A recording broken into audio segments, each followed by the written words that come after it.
There are some tricks and tips that you need to know to help you solve algebraic equations.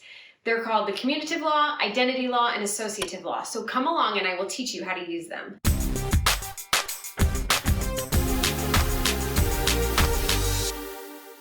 In algebra, there are some laws and rules that you need to know to be able to simplify your problems correctly. So we're going to talk about those today. First one up is the commutative law. The commutative law says that if you take a plus b, it equals b plus a. You're like, what does that mean? Let me show you. Let's say we say a is 3 and b is 2. That just means you can do 3 plus 2, but you can also do 2 plus 3, and both sides will give you the same answer. 3 plus 2 is 5, and 2 plus 3 is 5, and those are equal. So the commutative law for addition just says it doesn't matter which order you add them in, you'll get the same answer. And the same thing for multiplication. If we multiply 3 times 2, or if we switch it and do 2 times 3, this will give you 6, and this will also give you 6, and they are equal. So the commutative law for multiplication says it doesn't matter which order you multiply in, you will get the same answer. There's another law called the identity law. For addition, it just says if you add 0 to any number, you're going to end up with the same number. So for example, if a is 5 and you add 0 to 5, you're going to get 5. It's just showing you that if you add 0 to any number, you're going to get the same number. But in multiplication, it's not 0, it's 1. When you multiply any number times 1, so over here, 5 times 1, you're going to get 5. So again, you'll get the same number. So in addition, it's adding 0. In multiplication, it's multiplying by 1. That's going to give the number its identity, meaning the number you started with. Now what happens when you take a number and you divide it by itself? So 4 divided by 4. So how many groups of 4 can I take out of 4 things? 1, just 1. So anytime you have a number divided by itself, you're going to have 1 whole. Now let's try this example where we simplify 10 divided by 15. So 10 is just 2 times 5, and 15 is 3 times 5.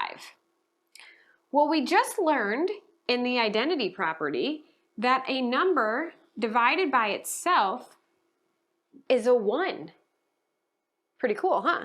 So that means we're left with 2 in the numerator and 3 in the denominator, and this is your simplified fraction for 10 over 15. Let's try one a little bit more difficult. 36 divided by 24. So 36 is 6 times 6, and 24 is 4 times 6. So again, our 6 over 6 is going to simplify down to a 1, and then we are just left with 6 over 4. But can 6 over 4 be simplified anymore? Yeah, so let me do 6 divided by 4. 6 is 2 times 3, and 4 is 2 times 2, which means our 2's are a 1, and then we're left with 3 in the numerator and 2 in the denominator. So 36 over 24 actually simplifies all the way down to 3 halves. Let's try 48 over 18. So 48, we have 6 times 8, and in 18, we have 6 times 3. So our 6's simplify down to 1, and then we are left with 8/3. And unfortunately, there's nothing else that goes in to 8/3. Let's try another, 18 over 72.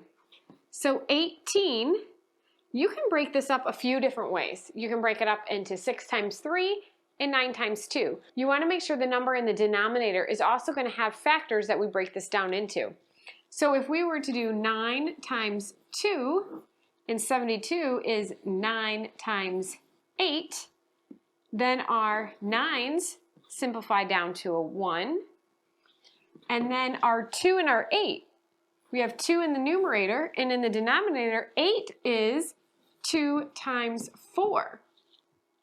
Well, our 2's simplify down. But now the question is, what is left in the numerator? It's not just a 0. You have a 1 left in that numerator and a 4 on the bottom. That is one of the biggest mistakes or things that people miss. It's not a 0 in that numerator. It's still a 1 in that numerator. But usually when our 1's cancel, we have another number there. In this case, we don't, so you have to recognize that 1 in the numerator. Now, what happens when we throw variables in the mix, right? Well, remember, if it's the same variable, it's just like it's the same number. So in this case, our y's are exactly the same, so they're going to cancel out, and we're just going to be left with x over 3. So sometimes when you simplify, you will still have a variable in your answer. Now let's try this one. So this one, our c's, notice I put my 1 a little bit on a diagonal there because I just wanted you to see that the c's will cancel each other out. And in the numerator, we're left with 4d over 2. But wait, do you see that in our numerator, our 4 can be written as 2 times 2d all over 2 in the denominator, which means these 2's will simplify down to a 1, and we will just be left with 2d. Let's try this next one. Again, our x's are going to simplify, and this one, we are still left with 5y over 3, and unfortunately, there's nothing that's going to simplify that 5 and that 3. They have no common factors. Let's try this one. Our m's are going to simplify, but again, what's left in the numerator? Not a 0, but that 1 is left in that numerator, and on the bottom, 8n. Ooh, now this one is fun. Look at all of these variables. They're all connected by multiplication. And we learned in the beginning of this lesson that it doesn't matter what order you multiply in, that they will be the same answer. So what's cool about this is our r's simplify down to a 1. Then we have the p's that simplify down to a 1. And then we have q's that simplify down to a 1. So all of those will cancel out. And then we just have our 32 over 4. So 32 can be broken up into 8 times 4.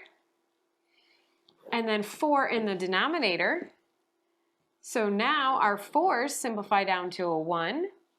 And we are just left with 8.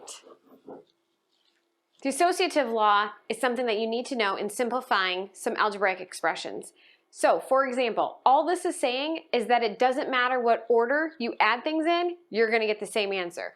So let's pretend that A is 2, B is 3, plus C is 4. And we want to figure out, does it equal the other side? Well, on the other side, A is still 2, but now my 3 and 4 are the pieces that are in parentheses. So let's go ahead and simplify. 3 plus 2 is 5. 5 plus 4, we add those and we get 9. So now on the other side, 2 comes down, we add 3 plus 4, which gives us 7. 2 plus 7 equals 9. Both sides are the same. So in addition, it doesn't matter where your parentheses are. If you're adding all the numbers, you will get the same answer. The same thing then is true with multiplication. Let me show you. Okay, for multiplication, we're going to try the same numbers. So A is 2, B is 3, we're multiplying those, times C is 4. And then on the right-hand side, the same numbers, A is 2, times, and I'm just changing which numbers are in the parentheses, so 3 times 4. Let's see if we get the same answer. Here, 2 times 3 is 6, so then we're left with 6 times 4. 6 times 4 is 24. Now let's check the right-hand side. 2 times the number in parentheses is 3 times 4, which is 12, and 2 times 12 is also 24.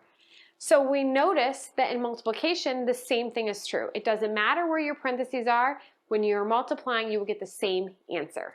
Let's try some example problems with exponents and with parentheses. Remember your order of operations. Parentheses first and then exponents. If you don't remember your order of operations, make sure you check out my video on that. So first, in the parentheses, we must simplify 3 times 4. So 3 times 4 is 12, and then that's going to be squared. And over here, we actually have 3 times, and we have to do this piece first. So this piece, 4 squared, is 4 times 4. So 4 times 4 is 16. So 12 squared, remember, in our minds, is 12 times 12. And 12 times 12 is 144. And over here, 3 times 16 is 48. So these two things are not equal. So even though we have the associative law for addition and multiplication, you still have to be very careful when it comes to your parentheses and your exponents. Let's try another example where we're evaluating the expression. So you're going to plug 2 in for x. So we have 3 times 2 cubed minus 2. We must do the things in the parentheses first. So 3 times 2 is 6. So we have 6 cubed minus 2. Let's think about, what does 6 cubed mean again? Well, 6 cubed means 6 times 6 times 6. So these two, 6 times 6 is 36. Now you have to multiply that by 6 again. When you multiply 36 times 6, you get 216 minus 2. Don't forget that this minus 2 guy is still hanging out. We got to bring him down, right? So 216 minus 2, 214. Let's try another problem. First, plug in your variables. So x is going to be 3, and my y is going to be 5. So in this parenthesis, we have 2 plus 3, and my parentheses, and then we have 5 minus 1. So the first thing we must do is everything inside the parentheses.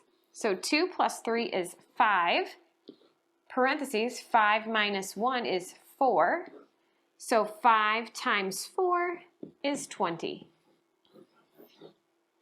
Then you're going to have problems like these that look scary, but really, you can do it. So t, we're going to plug in 2 for t in both of these problems. So here we have 2 plus 6 divided by 5, and then this t is 2, and it's squared. So the first thing we have to do is simplify within this division problem. So I'm going to leave my 2 here, and I'm going to leave my 6 in the numerator. The first thing I want to do in my thought bubble here is think, well, 2 squared means 2 times 2. So we have our 5 down here, and our 2 times 2 is 4. Now we continue to simplify, so 2 plus 6 in the numerator and 20 in the denominator. Well, now what? Well, now we see that both the 6 and the 20 have shared factors. So we need to simplify our 6 and our 20.